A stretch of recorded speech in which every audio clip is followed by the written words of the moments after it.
idealnya kalau ketemu dengan pimpinan antara orang tua dengan anak mungkin bisa langsung bersinergi, ketemu apa sih yang diinginkan oleh anak kami. Tapi apapun itu harapannya tentunya Pak Kadis yang didelegasikan oleh pemerintah bisa menyampaikan, dan syukur-syukur bukan menyampaikan saja tapi juga bisa membawa suara dari Bupati yang akan kami dengarkan tentunya hari ini. Baik, pada hari ini seluruh FSPMI khususnya, ya KSPI pada umumnya di 34 provinsi di Indonesia menyampaikan aspirasi pada hari ini tanggal 26 hari Selasa. Menyampaikan aspirasi dengan tuntutan yang sama. Yang pertama adalah tetapkan upah minimum sektor kabupaten kota tahun 2021. Yang pertama. Ini sudah bulan Oktober, minggu ketiga ya, minggu ketiga. Jadi sebentar lagi November, Desember 2 bulan lagi 2021 goodbye. Tapi harapannya UMSK tahun 2021 tidak goodbye. Perlu rekan-rekan dengarkan aspirasi kami ya.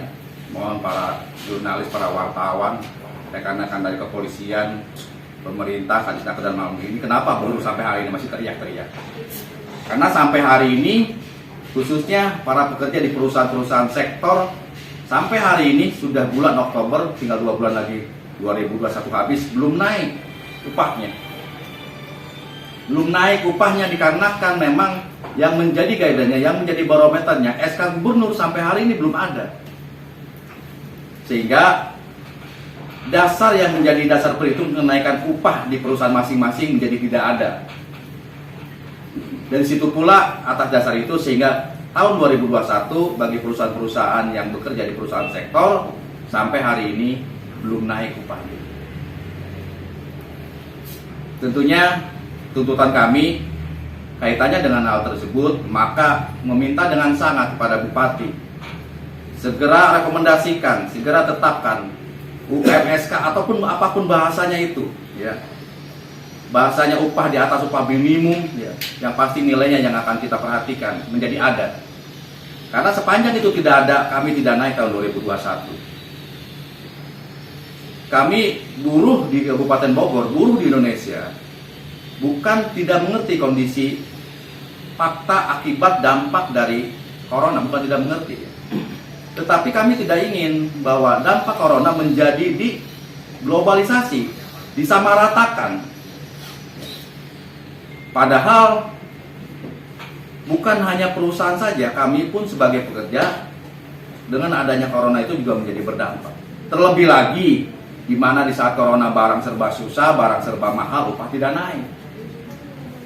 Kalau itu yang menjadi alasan bahwa akibat corona sehingga perusahaan atau pemerintah tidak mengeluarkan SK, saya pikir juga ini tidak berkeadilan. Pertama, tidak semua perusahaan berdampak akibat corona. Bahkan ada beberapa perusahaan malah menjunjung tinggi profitnya akibat ada corona. Ketika SK itu tidak ada, menjadi sama kewajiban mereka menjadi tidak ada. Ketika SK Gubernur itu tidak ada, maka atas dasar itu, ya, kami tetap meminta segera, ya, segera bahkan hari ini, ya, Bupati Kabupaten Bogor merekomendasikan upah di atas upah minimum. Apa dasarnya? Kalau berbicara dasar, ya, kami masih punya dasar.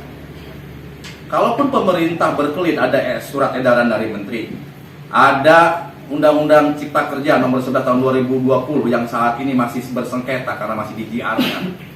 Terlepas dari itu, di dalam Undang-Undang Cipta Kerja disebutkan pasal 191A bahwa pada kali pertama, tahun pertama dalam menentukan upah masih menggunakan Undang-Undang lama.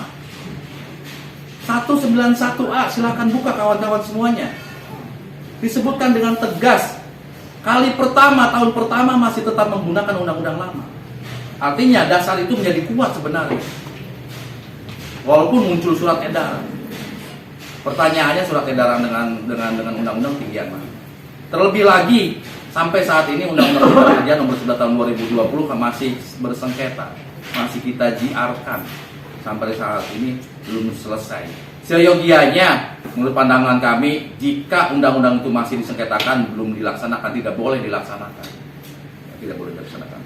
Jadi atas dasar itu kami meminta dengan sangat pada Ibu Bupati yang terhormat, mohon segera merekomendasikan ke Gubernur Jawa Barat upah di atas upah minimum.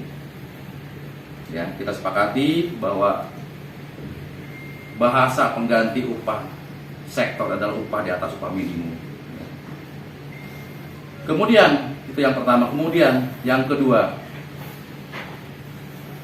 segera rekomendasikan agar untuk bisa ditetapkan upah minimum kabupaten tahun 2022 dengan kenaikan minimal 10%. Kenapa harus minimal 10%? Ya berkaca di terhadap beberapa tahun yang lalu kita pernah mengalami kondisi yang sangat luar biasa ya, krisis moneter. Waktu itu kita bisa naikin lebih dari 16%, 20% pada saat itu. Ya. Sehingga dengan jurisprudensi, dengan berbagai dasar pertimbangan, kami meminta agar Bupati Kabupaten Bogor menetapkan UMK tahun 2022 naik minimal 10%. Apa sih yang menjadi alasan kawan-kawan buruh meminta kenaikan upah UMK tahun 2022 10%? Kami mencoba berpikir ya, bahwa menurut kajian kami, evaluasi kami, salah satu giat ekonomi, pertumbuhan ekonomi menjadi menggeliat pasca corona ini ya. Selain perusahaan menjadi menggeliat juga karena sekarang levelnya sudah menurun, evaluasi kami dengan cara menaikkan daya beli masyarakat. Dengan cara menaikkan daya beli masyarakat, perekonomian akan lebih cepat menggeliat. Tapi sebaliknya, kalaupun perusahaan dipandang sudah bisa menggeliat, ketika daya beli masyarakat rendah, kembali ya, para pelaku pasar juga akan mengalami penurunan kembali karena barangnya tidak laku. Saat ini barangnya tidak laku karena daya beli masyarakat menurun. Jadi sudah jatuh tertimpa tangga ya Kabupaten Bogor, buruh di Indonesia umumnya. Tahun 2021 SK UMSK tidak ada. Tahun 2022 juga jika tidak naik 10% akan menjadi rendah daya beli masyarakat, daya beli buruh. Yang ketiga adalah kami meminta pemerintah Kabupaten Bogor menyatakan dengan tegas agar meminta pemerintah Republik Indonesia membatalkan, mencabut Undang-Undang Cipta Kerja tahun 2020. Omnibus Law. Walaupun kenyataannya sekarang sudah ditandatangani oleh Presiden dan kenyataannya sekarang masih bersengketa dan kita sedang biarkan, dengan gaung yang sama seluruh pemerintah daerah di Indonesia menyatakan dicabutnya Omnibus Law, saya berharap ada pola pikir yang berbalik dari kemarin sehingga Omnibus Law, Undang-Undang Cipta Kerja dicabut dan dibatalkan. Bagi kami, Undang-Undang Cipta Kerja itu neraka bagi kami buruh.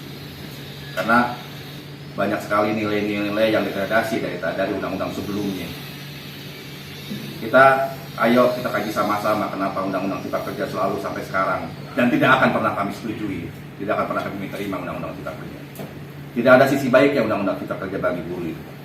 Tidak ada sisi baiknya. Ya kita buka sama-sama, tidak ada sisi baiknya. Ya, karena atas dasar itu kami meminta agar pemerintah Kabupaten Bogor menyatakan dengan tegas, menyampaikan pada pemerintah Republik Indonesia agar Undang-Undang Cipta Kerja dibatalkan. Kemudian yang keempat, kami meminta pemerintah Kabupaten Bogor membuat sebuah surat edaran yang ditujukan kepada perusahaan-perusahaan di Kabupaten Bogor agar dalam hal pembuatan perundingan PKB, pembaharuan PKB atau perjanjian PKB baru, tidak menggunakan Undang-Undang Cipta Kerja. Karena Undang-Undang Cipta Kerja sekarang masih bersengketa. Faktanya beberapa perusahaan sudah banyak menggunakan. Faktanya beberapa perusahaan sedang melakukan perundingan perjanjian kerja bersama dengan dasarnya adalah Undang-Undang Cipta Kerja. Ini sangat merugikan. Bahkan selain itu seharusnya pedoman perundingan perjanjian kerja bersama itu adalah tidak boleh adanya penurunan nilai dari PKB yang sudah ada, dari isi yang sudah ada. Tapi faktanya beberapa perusahaan yang sedang melakukan perundingan perjanjian kerja bersama mengusulkan, mendorong bahkan dengan kuat agar PKB harus berdasarkan Undang-Undang Cipta Kerja tahun 2020. Nah, ini yang keempat menjadi penting agar Bupati Kabupaten Bogor membuat semacam surat edaran yang ditujukan kepada perusahaan-perusahaan di Kabupaten Bogor agar mengutamakan kesepakatan. PKB itu ada kesepakatan. Mungkin di Snaker Kabupaten Bogor juga sudah terima kasus perselisihan kali Pak tentang PKB di Kabupaten Bogor, ya. Karena beberapa di anggota kami ada yang sedang berunding dan perusahaannya meminta dalam perundingan perjanjian kerja bersama harus berdasarkan Undang-Undang Cipta Kerja nomor 11 tahun 2020. Ini sangat merugikan, bahkan ini melanggar kode etik perundingan. Kode etik perundingan perjanjian kerja bersama itu tidak boleh memaksakan kehendak dan tidak boleh menurunkan nilai yang sudah ada. Kalau perjanjian kerja bersama diturunkan dengan menggunakan Undang-Undang Cipta Kerja, itu sudah dipastikan akan terjadi penurunan nilai, Pak. Nah, ini juga sebuah pelanggaran. Maka supaya lebih kuat, ya, dorongannya dengan kode etik kesepakatan dan saling menghormati itu lebih kuat, maka kami berharap Bupati bisa mengeluarkan surat edaran yang ditujukan ke beberapa perusahaan di Kabupaten Bogor. Demikian 4 tuntutan kami, Pak. Nanti pun ditambahkan ada Dewan Pengupahan juga, Bung Nova, Dewan Pengupahan dan beberapa perwakilan pimpinan cabang juga. Yang terakhir, tidak lupa ini bukan tuntutan, Pak, ucapan terima kasih dari kami bahwa di Kabupaten Bogor ini telah dilakukan vaksin. Terima kasih pada pemerintah, pada Polres, ya, karena kami pun telah bekerja sama 2 kali dengan Mabes Polri, ya, yang difasilitasi oleh Polres Bogor, ini sudah 2 kali, ya, pada tanggal 18 September dan 20 September, ya, di PT Honoris, ya, kemudian di PT Nitro juga sudah 2 kali. Dan yang pertama, vaksin yang pertama dan yang vaksin yang kedua dilanjutkan di Polres, ya. Terima kasih. Insya Allah termasuk saya pun sudah divaksin, Pak. Insya Allah, ya, termasuk keluarga saya pun sudah divaksin. Pesan dari pemerintah agar ini disampaikan kepada keluarga tetangga akan disampaikan agar memang perekonomian kita lebih cepat menggeliat kembali. Tapi saya yakini, Pak, salah satu imun itu akan menjadi kuat, Pak, bukan hanya divaksin, ya, tetapi hati kita, ya, benar. Rasa sakit obatnya adalah hati. Ketika hati kita tidak tenang, Pak, imun kalah, Pak. Sekarang hati kita, hati buruh, hati saya tidak tenang, Pak. Kenapa? Karena saya belum naik upahnya. Jadi saya divaksin sudah 2 kali pun, Pak, mungkin akan lemah imunnya karena gaji saya belum naik. Jadi stres. Yang stres bukan saya. Tapi benar, Pak, ini, Pak.